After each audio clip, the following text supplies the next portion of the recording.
Jesus, once more deeply moved, came to the tomb. It was a cave with a stone laid across the entrance. "Take away the stone," he said. "But Lord," said Martha, the sister of the dead man, "by this time there is a bad odor, for he has been there 4 days." Then Jesus said, "Did I not tell you that if you believe, you will see the glory of God?" So they took away the stone. Then Jesus looked up and said, "Father, I thank you that you have heard me. I knew that you always hear me, but I said this for the benefit of the people standing here, that they may believe that you sent me." When he said this, Jesus called in a loud voice, "Lazarus, come out." The dead man came out, his hands and feet wrapped with strips of linen and a cloth round his face. Jesus said to them, "Take off the grave clothes and let him go." And now I'll invite Dale to bring the sermon, The Redemption of Lazarus. Thank you so much, Leola. Well, it is indeed a pleasure to be nice to bring our average age down when these young folks come. And so it's so nice and just brings back so many memories. I was watching Megan trying to put the young girls beside the young boys, and 10 years from now it'll change. It's just interesting how we see these things come and go. And you know, one of the memories that I was thinking about this past year, I don't know how many of you had the privilege, but a number of you, we met in the old church in Lougheed. Yeah. Remember a year ago? And we were very fortunate. It was a warm day that day because there was no heat in the building. I remember passing a couple of water bottles around for people to sit on to warm up their spot as they went along. These are just wonderful memories that as a community we need to just embrace and just share. Were you playing when the organ? It was nice and warm. Yeah, I was saying, you were the only one that was warm. I said that to Nanette. You were pumping that organ for all it was worth. And yeah, it was a wonderful, wonderful day. So that's good. And like I say, just so nice to have our young people back, have some young people in our church, even those of you who are younger. When I look out, not all, yes, thank you, of course. So, but no, it is. It's so good to have. You know, I remember one time sitting in a church and one of the older preachers was complaining. There was a couple of kids in the church that were crying and causing a ruckus, and he didn't think his message was quite getting through. And I remember thinking to myself, you know, I'd rather preach where there's children crying than old men snoring. Oh. No, I'm serious. I really would. It's the new life. It breathes life into the church, and so it's just good too. As many of you know, I had a little bit of an accident with a tractor, and the tractor won for a while. And yeah, it's been 4 months now that we've been through with the broken pelvis and all the rest of that situation. A month and 6 weeks ago, we've kind of adopted 3 East Indian families.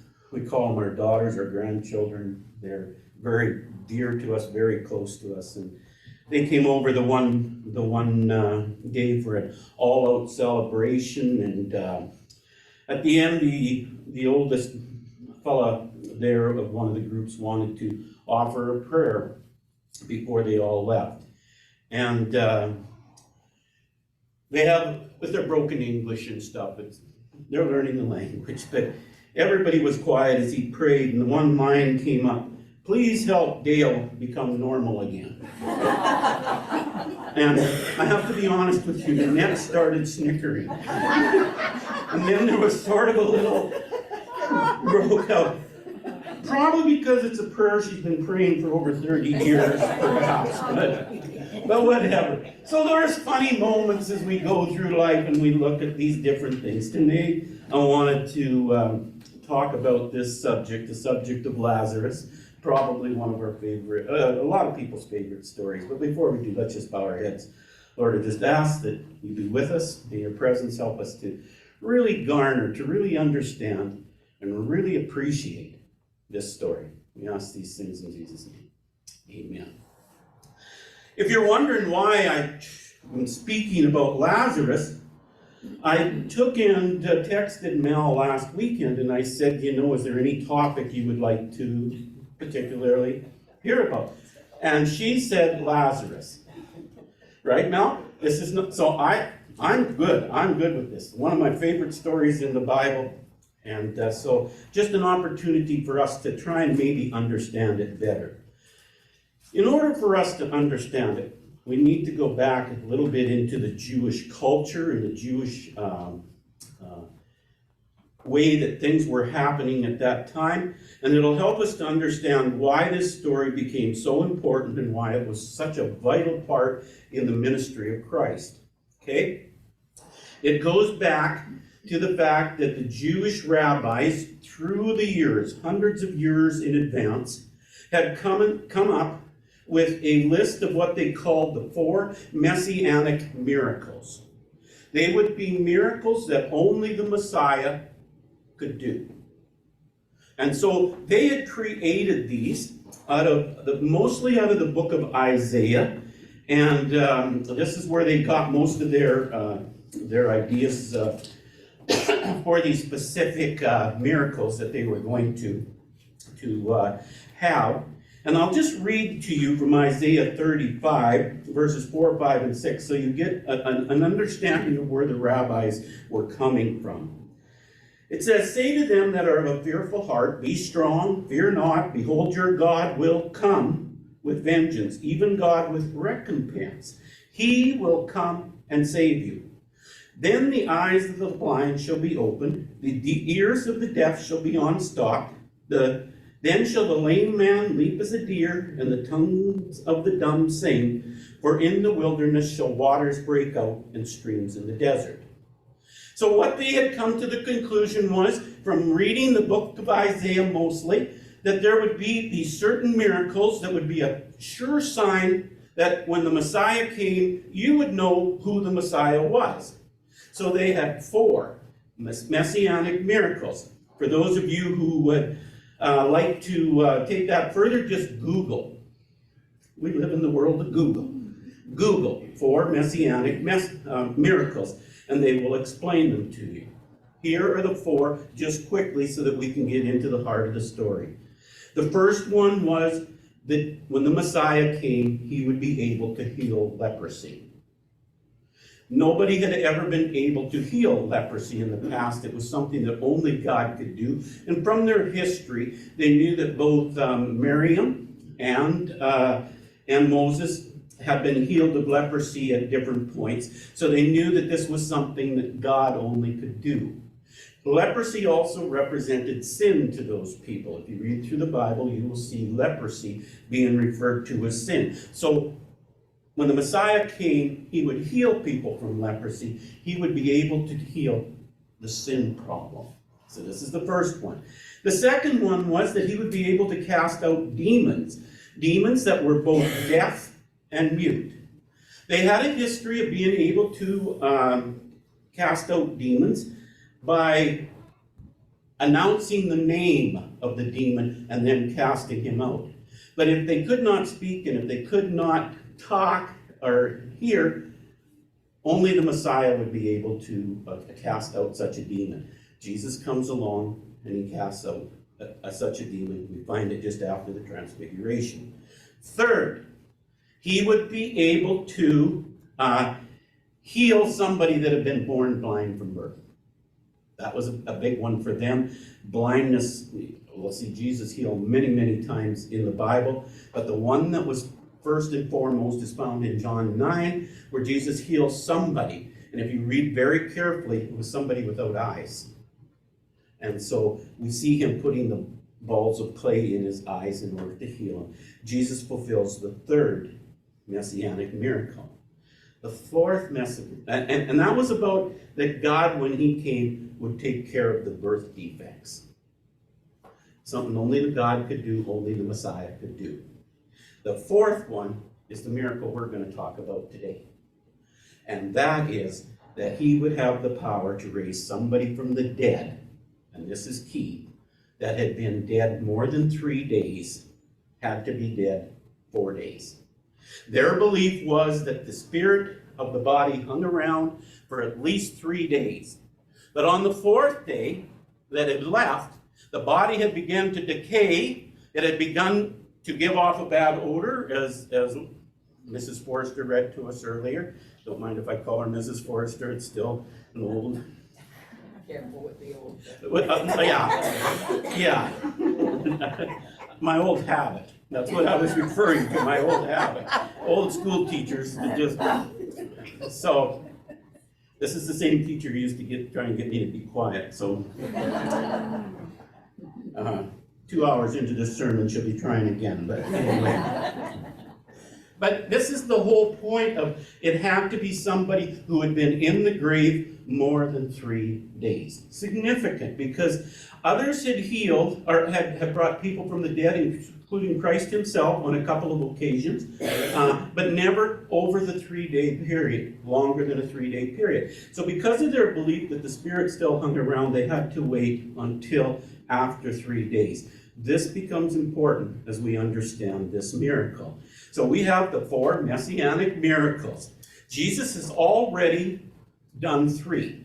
Each and every time that he completed one of these miracles, and he did it over a 3.5-year period, they would run to the Pharisees and say, look what has happened. When the first one came of the healing of a leper early in Jesus' ministry, they ran and said, this could be him. This could be him. When the second one occurred, now we were on a roll. Nobody had ever gotten to the second one before. When the third one with the healing, and when you go back and you could read in John 9, when the man with the eyes is healed, you will see the Pharisees coming and interrogating him to no end. Are you sure it was him? Is this the one? Why? Because this would be the 3rd messianic miracle that would be fulfilled. And now we're going to witness the 4th messianic miracle. One of the great stories in the Bible, and as we look at it with that knowledge, it helps us to understand the story. And it begins, and I'm just going to go back and read to you just at the very start of this story in chapter 10. It says, therefore they sought again to take him, talking about the Pharisees, but he escaped out of their hands, and went away beyond Jordan unto the place where John had first baptized, and there Jesus stayed. And many resorted unto him and said, John did no miracles, but all the things that John spoke of this man are now true. And many believed on him there. And now we come right to the story of Mary and Martha and Lazarus. Most of you are probably familiar with Mary, Martha, and Lazarus. It was a place just on the outskirts of Jerusalem that Jesus would take, and it was only a couple of miles, probably anywhere, they say, from a 20 to 30-minute walk is what is estimated that it would be from Jerusalem. So Jesus would go into Jerusalem and then come out to Mary and Martha's home, and that's where he would spend the night. The hospitality was great. Obviously, the cooking was great. Most of you women will remember the story of Mary and Martha doing all the work while Mary sat at the feet, right? We're all familiar with this story. I love that story. I can just imagine as Mary was sitting there and listening intently. Martha, like most women, would be knocking the pans, making sure. Does she not know? Does she not hear that somebody's working out here? That's the story of Mary and Martha. And it was an important story, but that's not today's story. So we find them coming here, and it says that now a certain man was sick, named Lazarus of Bethany, the town of Mary and her sister Martha. Therefore his sister sent unto him, Jesus, saying, Lord, behold, he whom thou lovest is sick. The message goes out. Now we have to remember, no cell phones at that time. It takes a while for the message to get there. And when Jesus heard this, he said, this sickness is not exactly about death, but for the glory of God, that the Son of God might be glorified. He knows exactly what's going to happen. He knows exactly how this is going to take place. And it says Jesus loved Martha and her sister Lazarus. When he heard, therefore, that he was sick, he stayed 2 more days, still in the same place where he was. Then after this, he said to his disciples, because it was going to be at least another 2 to 3 days, they were down in Judea. They had at least another 2-3 days walk to get there. And his disciples were upset, of course, with him. It says unto him, Master, the Jews of late sought to stone thee. Are you going to go there? You know that they're out to get you, is basically what's being said. And Jesus explains to them why he's going there. We keep reading. Then these things said he. After that he saith unto them, Our friend Lazarus sleepeth, but I go that I may wake him out of his sleep. Then said his disciples, Lord, if he sleeps, he'll be okay. And Jesus said, I speak of his death. But they thought that he was speaking of taking a rest and sleep. So Jesus, then at verse 14, said unto them plainly, Lazarus is dead. I want you to understand, he's dead. He's been dead now for a while. And so this is the point. And I am glad for your sakes that I was not there, to the intent you may believe, that nevertheless let us go on to him. In other words, he knew that Lazarus, he knew the timing, he knew exactly when they would arrive. But this miracle that he was about to perform, while it appeared to the sisters was the greatest tragedy in their life, would become the greatest miracle Jesus did for anybody, that his sisters, Mary and Martha. So you can just imagine as Jesus is going down there, the feelings that he has over this. They know that when he gets to Jerusalem, that it is a chance that the Pharisees would eventually take him and put him to death. And we will see, as we get towards the end, that is exactly what will happen. This is what this final miracle will be, the miracle that brings that about. This is actually perhaps more of a Easter story than it is actually a Christmas story. But not really. Anytime we talk about the good news of the resurrection is a great time. And so, seeing as Mel chose this topic, we're talking about this topic today. So, it says that Bethany was nigh unto Jerusalem, only about 15 furlongs off. And so, in verse 16, Thomas, which is called Didymus, was one of his disciples, as we know, said, Let us also go that we may die with him. It's always nice to have a positive person in the group. Let's just move along. Guess it's the time, and this is what let's go with him. We're all going to die there anyway. And so we get this story. And Jesus comes on to meet Martha and Mary. And we all know how hard it is to meet somebody who is grieving, especially the grieving of a younger person like this. And I know that each and every one of us experiences these at different times. And yes, our heart goes out to people like Dave. The very last person that came and visited me when I was in the Daysland Hospital was Dave. And so we talked about Pat, and we talked about the good news of the resurrection. And so my heart still goes out to Dave and his family. So we now see Martha coming to meet Jesus. And I'll just read from the Bible because I think it's pretty self-explanatory. Then Martha, as soon as she heard that Jesus was coming, went and met him, but Mary sat still in the house. Then Martha said unto Jesus, Lord, if thou had been here, my brother had not died. That is a real accusatory remark. Did you pick it up?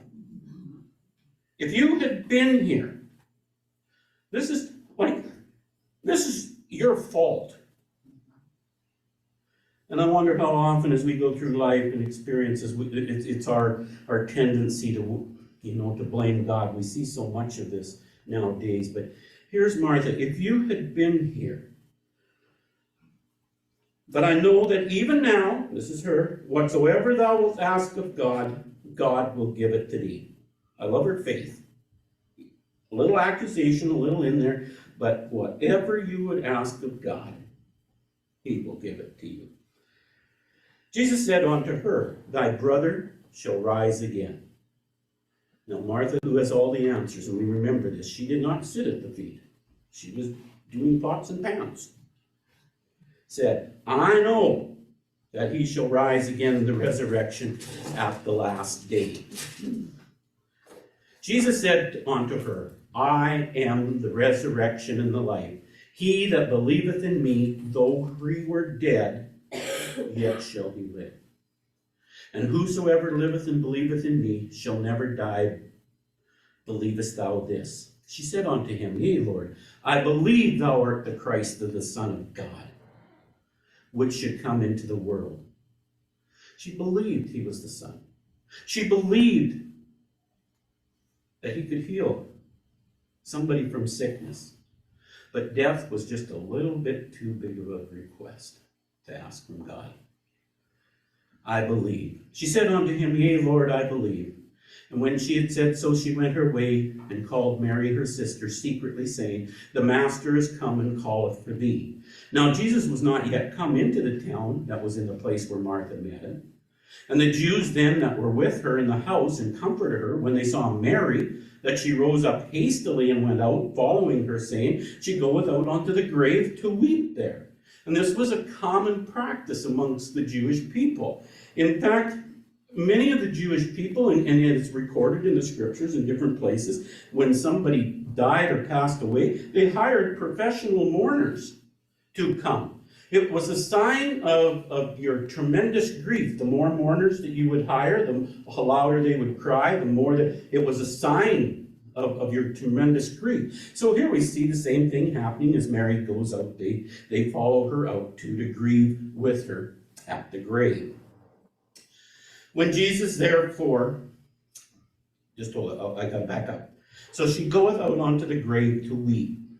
Then when Mary was come where Jesus was and saw him, she fell down at his feet.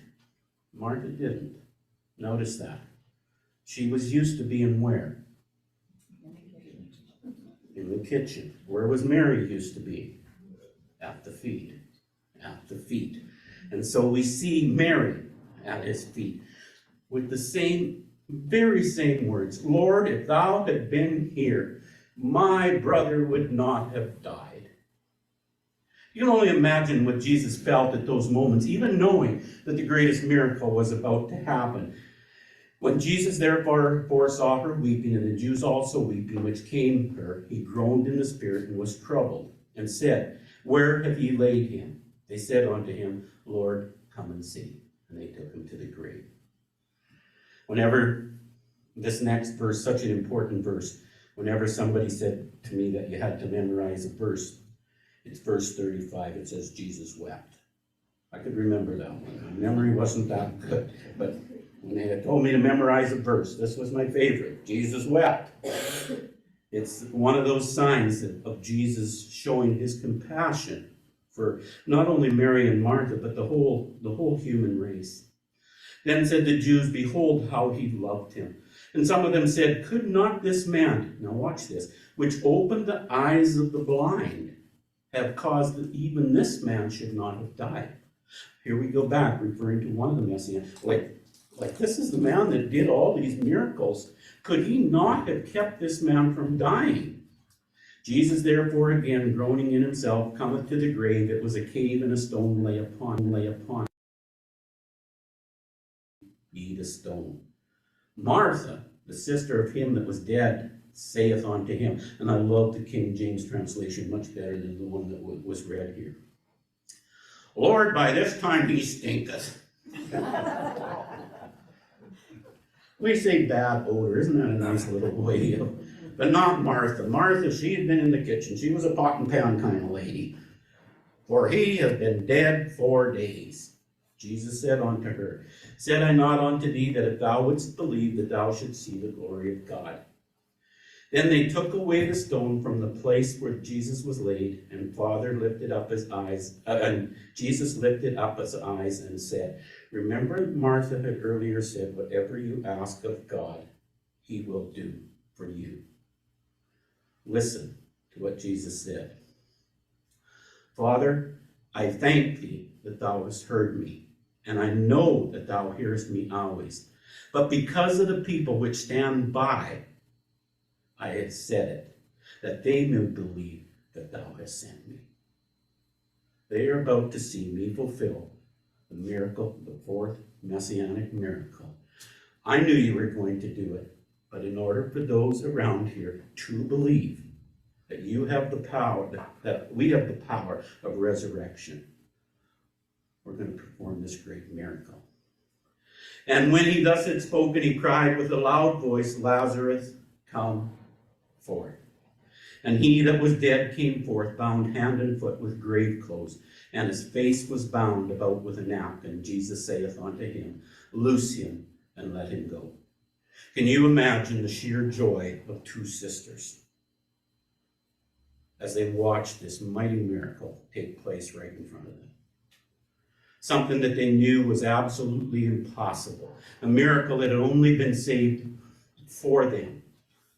But it would be a miracle that others would become a witness to. And Jesus was literally saying at this moment, I have the power over death. It is one of the greatest stories in the Bible because it just helps us to see and to know and to understand this very thing, that he had the power over death.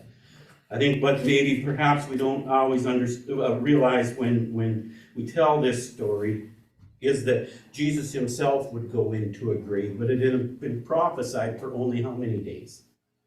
3. His death would not have been fulfilling this messianic prophecy. It was Lazarus' death, but he was proving that he had the power over death. They would realize that when he said, I will put my body down and I will raise it up again. They were realizing the power that only Christ has over death in the resurrection. Let's just continue with the story just for a moment and we'll conclude here. And it says, many of the Jews, this is verse 45, which came to Mary and had seen these things which Jesus did, believed on him. Why? The 4 messianic miracles had now been completed.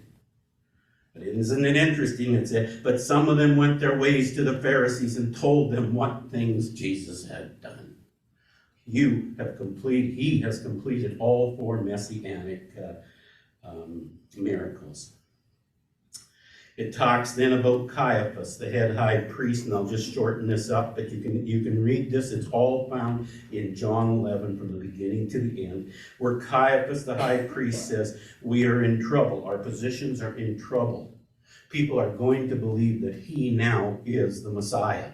What can we do? Because if it causes such a ruckus with the Romans, they will come and they will do away with us. We are going to lose all our power. What can we do?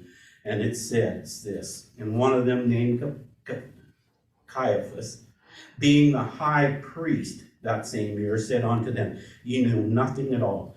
Consider it that it is expedient for us that one man should die for the people, and the whole nation should perish not. We can put him to death, put one person to death, and it will save the nation. When we get to the Easter story, we will find out that the death of one person is what brings about the resurrection hope for each and every one of us. The death of one person. And so they chose that this would be. And it says, and this spake he not of himself, but being high priest that year, he prophesied that Jesus should die for the nation, which is exactly what the Old Testament had preached all through, that there would be one that would come and die for the whole nation. And as a result of this 4th miracle being fulfilled, now we see Caiaphas putting this into action. And not only for that nation only, but that also he should gather together in one the children of God that were scattered abroad. Then from that day forth they took counsel together to put him to death. Jesus therefore walked no more openly among the Jews, but went thence unto a country near to the wilderness into a city. And it goes on a little bit there, and in a few days him and his disciples would come back into Jerusalem, where they would take him, and they would put him to death. But it was because of this messianic miracle, the 4th miracle, that had been fulfilled. They knew who the people were going to believe. And so we see Christ being put to death. You know, I would love to tell each and every one of us that, you know, we can be raised from the dead immediately and all things. This was a very special miracle. But it is also a promise to each and every one of us. Because the resurrection is alive and the resurrection is real. Jesus said, I am the life. I am the resurrection. And he proved that he had the power to overcome death. When we talk about the resurrection, it would be absolutely impossible not to talk about why Jesus rose from the dead. And that was because he came to be the perfect sacrifice. The acceptance of God himself, that Jesus died a perfect sacrifice, is found in the resurrection. The sacrifice could be without sin, without blemish. Every sacrifice was brought before them to prove that he was without sin. We can go through the story, we could get into the story of Pilate, and Pilate says, I find no sin in him. Constantly, Jesus was found without sin. The resurrection is so important because it recognizes the fact that God found no sin in him as well. If any sin had been found in Christ, he would not have rose from the dead. The Bible tells us the wages of sin is death. He rose again because there was no sin in him, and he was the perfect sacrifice for us. He is the one that gives us the power over death. Do we still die? Of course we still do. But will he raise us again? He will. The Bible talks, and I don't know how familiar, and I really don't want to get into the story, into the state of the dead. Everybody, I don't care who you are, has an opinion on how the state of the dead works. The Pharisees and the Sadducees had this great debate amongst themselves about the state of the dead. Some believed in it, some didn't believe in it. And Jesus walks amongst them, and never once does he say, you are wrong and you are right, or whatever. Jesus did not come to settle the state of the dead. He came to offer eternal life. That's what he came to offer. And he always talked about eternal life. And there is only one. And it is through him, who had the power of the resurrection, that we have this promise of eternal life. You know, if you study a lot, you will know that there is a first death and a second death. The Bible talks about those things. You and I do not have the opportunity to determine whether or not we die the first death. All of us die the first death. The wages of sin is death. But when Christ came and paid that price, you now have the choice of whether you will die the second death, the eternal death, or not. I'm not sure if you're following me, but if we put our faith and trust in Jesus, who has the resurrection, we will not face eternal death. We get that choice. Because of our sin, we all die the first time. But the second death, we have that choice. He said, if you believe in me, you shall rise again. That is our hope. This is why it's such a powerful, wonderful story. It's just amazing. It gives each and every one of us hope. And we walk out of here today, we don't know whether we'll be back or not or whatever. But we can have the assurance, because he had the power over death, that one day we can see one another in the kingdom. He has the power over death.